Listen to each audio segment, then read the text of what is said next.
Lesson 8.1 and 8.2 is the start of the sinusoidal section of this unit. So this is about understanding angles and exploring graphs of periodic functions. So this is lesson 8.1 and 8.2 combined. So what we're going to do is we're going to learn to convert from radians to degrees and degrees to radians. So radians is a new way of measuring an angle. So radians are actually more common when it comes to everyday application. So degrees is what we learn up to grade 11, and then in grade 12 and on, there is a whole study about radians. Okay, so what you're going to do is whenever you want to convert from degrees to radians, you're going to multiply by pi over 180 degrees. So for example, this one is 180 degrees. You're going to multiply by pi over 180. So when we do this, we actually want to, if we want to keep it exact, we're actually going to divide 180 degrees by 180 degrees. So that's equal to 1. And then we're going to multiply the pi in, so that's going to be 1 pi, which can be written as pi. The reason I do it this way is because this is an exact value, and I know that pi is equal to 3.14, and that would be the rounded answer to the nearest hundredth. So this here is a better answer because it's exact. So I'm going to continue that exact method for each of them. I'm going to divide 180 by, or 360 by 180 first. So that's going to be equal to 2. And then I'm going to multiply this value by pi, and that's going to be then 2 pi. So 360 degrees is actually equal to 2 pi. And if you put 2 multiplied by pi in your calculator, you're going to get that it's 6.28. So this is the exact answer. This is the rounded to the nearest hundredth answer. Our next example, 30 degrees, we're going to divide by 180 degrees. So in your calculator, when you put 30 divided by 180, you're going to get a decimal answer. So in order to change this to an exact fraction, you're going to press Math, Enter, Enter. So once you get the answer, you're going to go Math as a button, and then you're going to press Enter times 2. And what that will do is it will change it to a fraction of 1 over 6.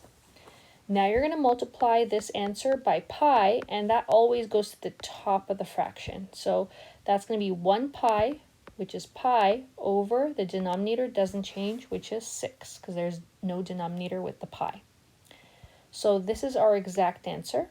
If we put that into our calculator, we'll get 0.52 as a rounded to the nearest hundredth. So those are our answers when it comes to exact and hundredth. Now we're going to go the opposite way. To convert from radians to degrees, you're going to multiply by 180 over pi. So this one I'm going to multiply by 180 over pi. And then what I'll notice is that these pi's will cross each other off because one is a factor in the denominator and one is a factor in the numerator. So you're left with 180 degrees. So you need to include that little degree symbol, so that little bubble on top. Otherwise, if you don't see a unit, that means it's in radians. Our next answer, again, we're going to multiply by 180 over pi. So the pi's will cross each other off, leaving us with 180 divided by 2, and that's going to equal 90 degrees in our calculator. And our last example, we're going to multiply by 180 degrees over pi. So these are all degrees for the 180s. And that's going to equal 160 degrees when you put that into your calculator. Example number 2, they're asking us to refer to a clock. So imagine that you're at 8:10. So we're going to start with the clock. So we have 8, 7, 6, 5, 4, 3, 2, 1, 12, 11, 10, 9. Okay, so on our clock, it tells us that the hour hand, the smaller hand, is at 8, and the big hand will be at 10, which is the value of 2. So this would be 8:10 a.m. So what we need to do is we need to find out how many degrees is moved every minute. So every minute, how many degrees is moved. But what we can actually do as well, so we'll start with that. We'll say 360 degrees. I know that if I divide by 60 minutes, that's going to equal 6 degrees per minute. So what they're saying here is that 45 degrees, how much has it moved? What time is it now if you're looking at this clock here? So what I'm going to do is divide by 6 degrees first, and that's going to tell me how many minutes have gone by. So 45 divided by 6 gives me 7.5 minutes. So we need to find out what is 8:10 a.m. plus 7.5 minutes. Well, that's going to be 8:17, and then so that's going to be the hour, the minute, and then the seconds would be 30 seconds, because half a minute is 30 seconds. So this would be the exact time if I was looking at a clock. 150, we're going to start by dividing by 6, and that's going to give us 25 minutes later. So 8:10, we're adding 25 minutes to that, and that should give us then 8:35 a.m.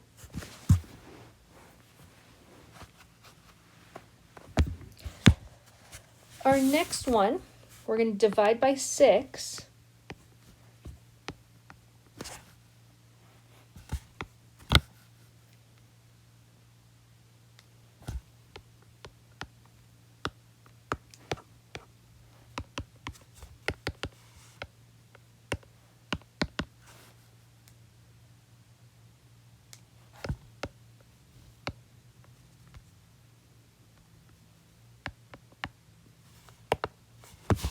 Sorry guys, my pen is not working here. Switch. There you go. So divided by 6, and that's going to give us 117 minutes have passed.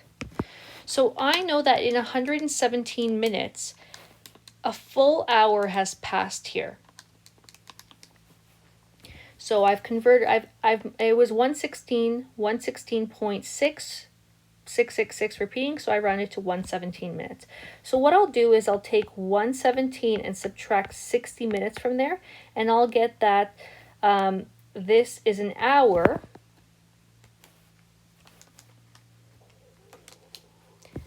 One hour and 57 minutes have passed. So if it's 8:17 or 8:10, actually it should be 8:10 a.m. If we add an hour and 57 minutes to this, that's going to give us 9:67. So, but that doesn't exist because 60, anything over 60 changes the hour again. So what I'll do is I'll take this 6 and I'll convert and change this to now 10 a.m. And then plus there's 7 extra. 7 extra means that there is 7 minutes past 10 a.m. as our final answer. Okay, so first I took off the hour, I added the hour, and then 57 minutes on top of that 10 minutes gave us 67, which takes us over an extra hour. So I had to convert the hour again, the hour hand again, so that was going up by 1, and then anything over 60 was the minute hand. So that takes us to our investigation in degree mode. So I'm going to show you how to draw the sine and cos when we're in degree mode. So this is what mode that you've been working up to until this year. So first of all, when we're looking at the sine value, what you should notice is that the graph, if you were to go to your graphing calculator, so I'm going to go to my y1 and graph sine of x. I'm going to change my window to go from negative 360 to positive 360. And I'm going to make my scale go up by 30 degrees. My y min and y max, I'm going to go from negative 2 to positive 2. and I'm going to graph that. So make sure that your mode you have selected is in degree mode. So you're going to have to highlight degrees and press enter. And then when you graph it, you should get this nice wave shape. So what's important here is we'll note that the graph goes through the x and y intercept at 0, 0. So I'm going to plot a point at 0, 0. Then we'll notice that the graph goes through a maximum value at 90 degrees and has a height of 1. So at 90 degrees, you should note that the graph goes to a maximum of 1.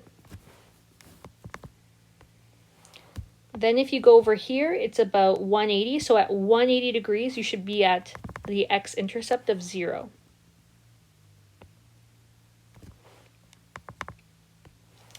Then you should notice that at 270, the graph will be at the minimum of -1.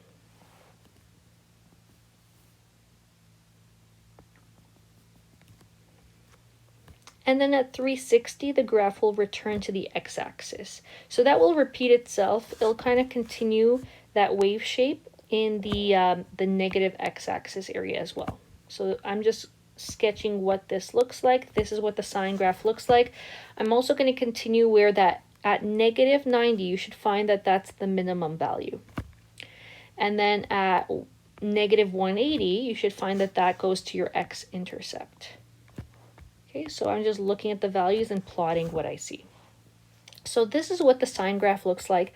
It does continue, so I'm going to write arrows on either side to show that it does continue forever left and right.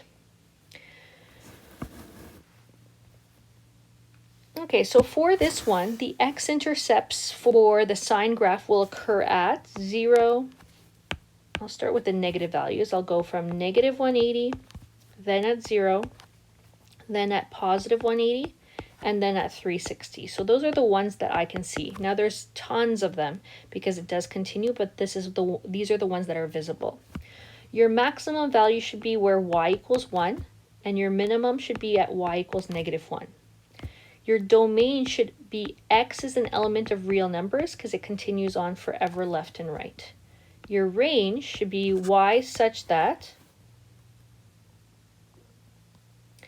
y is greater than or equal to -1, less than or equal to 1 YER.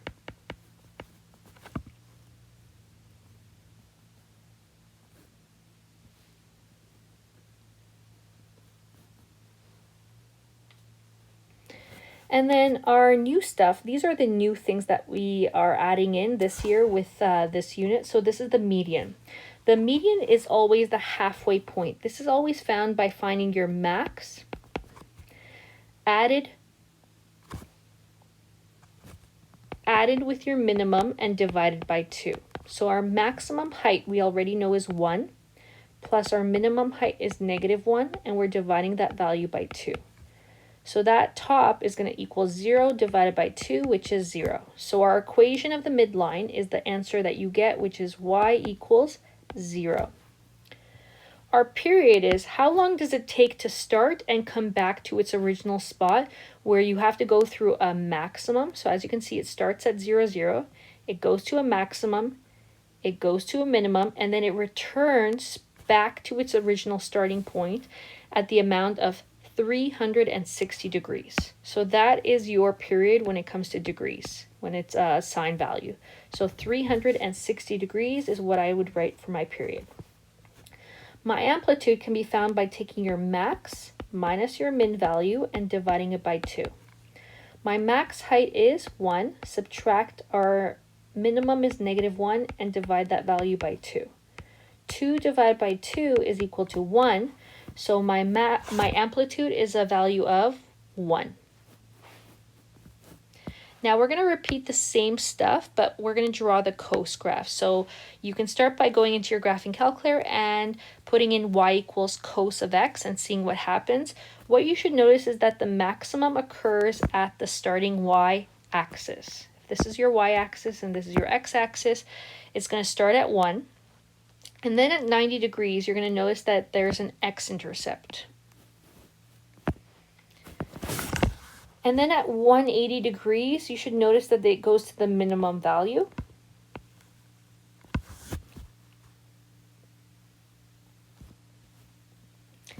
And then at 270, it goes to your x-intercept, and at 360, it goes back to your maximum.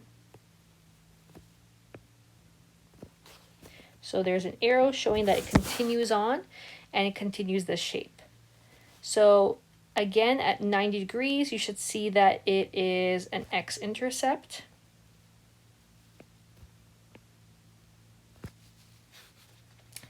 And then it goes to the minimum at negative 180.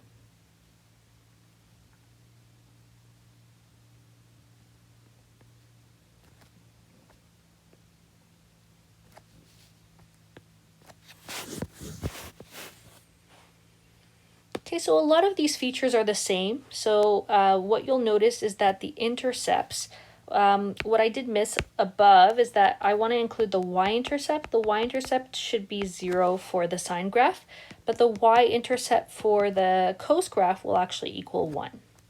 Then the x-intercepts will equal 90, we'll start with a negative sign as well. So I'll go from negative 90 to positive 90 and then positive 270. So those are my x-intercepts. Dot, dot, dot, because it does continue on. Your max is the same as above. It's going to be y equals positive 1. Your minimum will be y equals negative 1. Your domain will be x such that x is an element of real numbers. Your range will be the same as above, where y such that y is greater than or equal to negative 1, but less than and equal to 1 YER.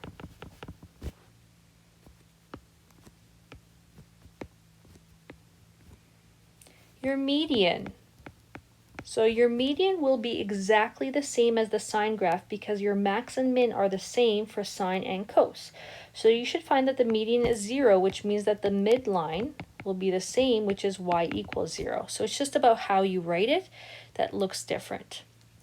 Your period, if you guys notice, the graph starts at your y-axis, and then it goes down to the minimum and comes back to its maximum at 360 degrees. So the period is identical to the sine graph as well, 360 degrees. That can change depending on how the graph is squeezed or expanded.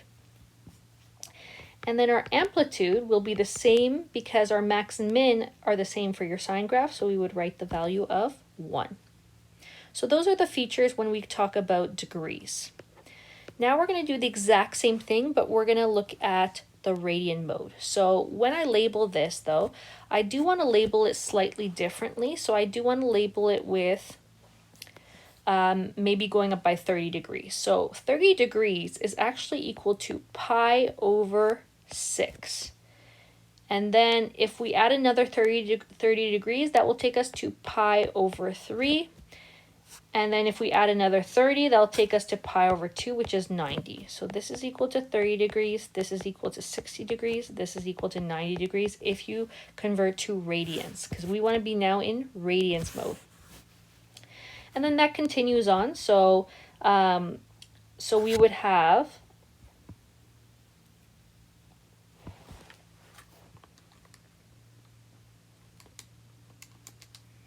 so 120 degrees, if you converted it to radians, that would be 2 pi over 3.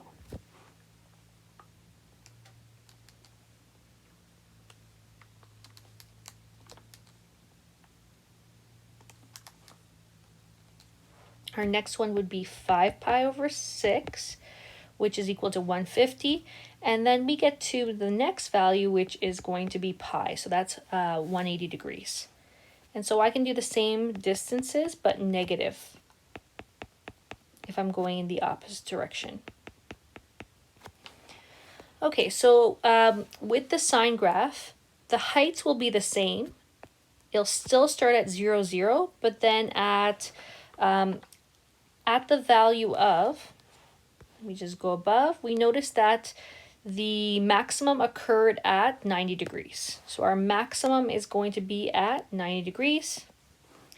Then it's going to go to our minimum, or our x-intercept. Our next intercept will be at pi, and then it's actually going to continue. So this is just a stretched out version of the above graph, it does continue on, and it does make that same shape if I were to draw it out. And here it goes below, so we'll notice that at negative 90, we'll have a minimum value.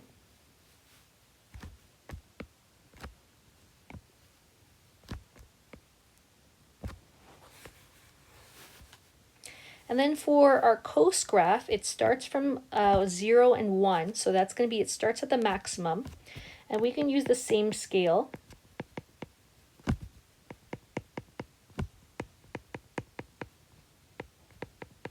So I'm going up by 30 degrees, which is like adding pi over 6 every single time.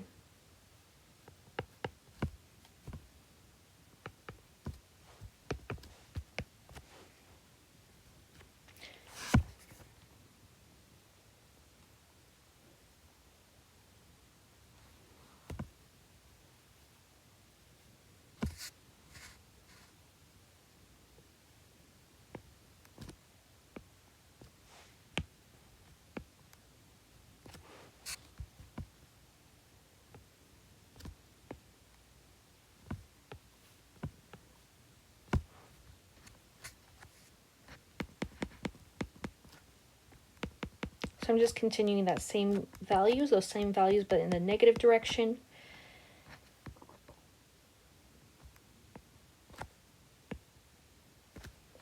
Okay, so again, there's arrows on either side showing that it does continue. Now the x-intercepts, when it comes to our sine graph, our x-intercepts will occur at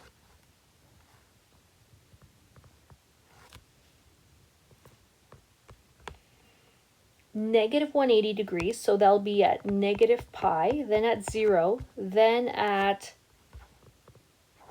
positive pi. And if you continued, it would go up to 2 pi, which is 360 degrees, and we can put dot, dot, dot, because it continues. So 2 pi represents 360 degrees. Pi is always equal to 180, and this would be the negative 180. And you'll see that it matches the values that I had above. Our maximum and our minimums don't change. So our maximum is going to be positive 1. Our minimum is negative 1. Our domain, same as above, XER. Range, Y such that Y is greater than negative 1, less than 1, YER. Our median is going to be the same as above, so that's going to be 0, and then our equation is y equals 0. Our period, though, is going to be 360 degrees, but in radians. 360 degrees in radians is 2 pi. And how we can find that is, if you know the distance between our max and min, so if you actually know the distance from here to your maximum, so if you count, that would be equal to 180 degrees. So this is pi. So this distance is pi. Now, if you double that, meaning multiply it by 2, that's going to be your period. So if you ever have a maximum and a minimum distance between them, if you find that and double it, that is your actual period. So 2 pi is what we're doing for our period. Our amplitude, just like above, is equal to 1. Okay, so whenever it comes to your heights, when we look at the y values, they don't change. It's only the x values that change when it comes to changing to radians mode. For this one, the y-intercept and the x-intercept are still the same. So this one's 0. The y-intercept for this one would be 1. The x-intercepts will equal, we're looking at negative 90, so that's going to be negative pi over 2, because that's what 90 degree is. Pi over 2 is equal to 90 degrees when we convert from one to the other. And then we have another one at positive pi over 2. And then we would have an answer at 270, which is an x-intercept at 3 pi over 2. So 3 pi over 2 is 270 degrees. And then we're looking at the max and min will be the same. Max is equal to 1. Minimum is equal to negative 1. Domain and range stay the same as above. X such that x is an element of real numbers. Y such that y is between -1 and +1.